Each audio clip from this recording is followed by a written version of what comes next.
cheeseburger in paradise. News 1110, 99.3 WBT, the Income Strategy Show with Dolph Janis of clearincomefforlife.com. Hard to believe that we've been listening to this song for over 40 years, but we have. Jimmy Buffett, Cheeseburger in Paradise.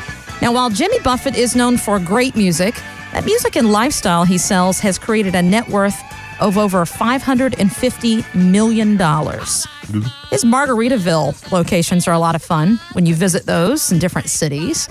But an even wealthier Buffett by the name of Warren is known for great investing. CNBC asked the billionaire Buffett what he's advised his own family to do with the money that he leaves when he passes away. I told my wife to have 90% of it in an index fund. It will do better on balance than what they will get if they go to professionals, because the professionals don't know how to, after fees, they don't know how to get a better result. Wow, sounds like Warren Buffett, obviously not a big fan of fees, and a lot of professionals out there, I guess. So just how destructive can these fees be to our retirement, Dolph? What have you seen? Well, I'm going to use a couple of analogies here, and we just, my associate Jeff and I, we actually just did a Clear Talk video on fees and how they could potentially hurt your retirement. But when you go out to lunch, Kristen, do you like tea, soda, any of those stuff like that? Yes, I do, and I try to steer clear from Diet Coke for the sodium, but I go for unsweetened tea just to watch my calories. I'd rather have sweet tea. I'm a Southerner, but still. Okay. Well, everybody loves sweet tea, but Right. I mean, do you drink coffee in the morning sometimes? Actually, I'm not a coffee fan. Okay, well, that's fine, but there's a lot of people out there. Yes, that stop What? at Starbucks adds up, I'm sure. Like the average cost of, let's just say, a tea at a restaurant for lunch, just say, is $3. Yeah. And that's not including tips, taxes, or anything like that. And you go to lunch 5 days a week, and you do this over 20 years. Okay, just having a simple, sweet, unsweet tea over lunch, guess what? You've just knocked out $15,600 worth of soda or tea, whatever you're drinking for lunch, in that 20-year time frame. Man, that really adds up. Yeah, and that's not including taxes, tips, inflation, or so forth. Now imagine if you're that person who goes in the morning and gets a coffee, Starbucks, wherever, Caribou, whatever it is, and you're doing a $5 on top of that, and you do the same thing. You have a coffee every morning. You go to work. You work for 20 years. You've just spent now $26,000 on that in 20 years. You tack those two together, and that's almost $42,000 you spent for a coffee and a tea. Wow. Now, you can get a coffee at home on Keurig for 50 cents. That's true. Yeah. And you can get tea at home. You can buy a big jug and probably drink a whole tea for $1 for the whole week.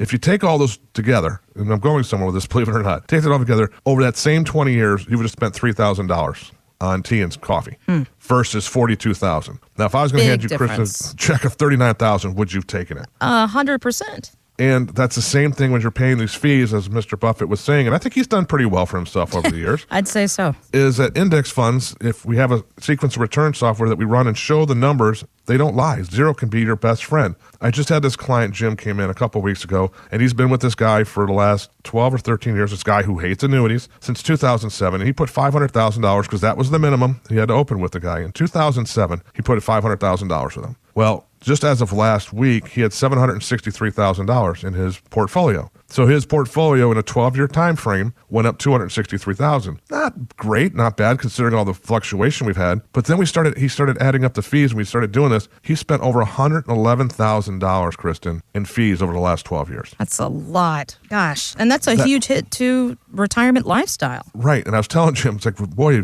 if you could have done better and saved that $111,000, would you? He's like, well, now I'm willing to learn, because he had a friend of his who met with me in 2011 who put only $200,000 in his portfolio, and now he's over $500,000, and he didn't pay any fees. So he made more in less time and still didn't make any fees. So, I mean, that's 36% of your portfolio paying fees. And it's like Mr. Buffett was saying, is like, some of these professionals, as good as some of them are they really doing what's in your best interest? So I'm not telling you to don't go out and have a soda. I'm not telling you not to drink coffee. I'm just saying, hey, why don't you bring your coffee from home, use a little 50-cent Keurig, and boom, instead of you have to have the Starbucks cup, just have to, maybe might have to be as good of a taste, but it might just be, you can adapt to it. Drink water at lunch, and in 20 years from now, or even 10 years from now, cut that in half. You've saved $22,000. That's a lot of money. Why are you just throwing money away? You need to pay attention to these things. Fees eat away at retirement, and there's other money-saving measures that Dolph just mentioned that why would you not take advantage of? On News 1110 and 99.3 WBT.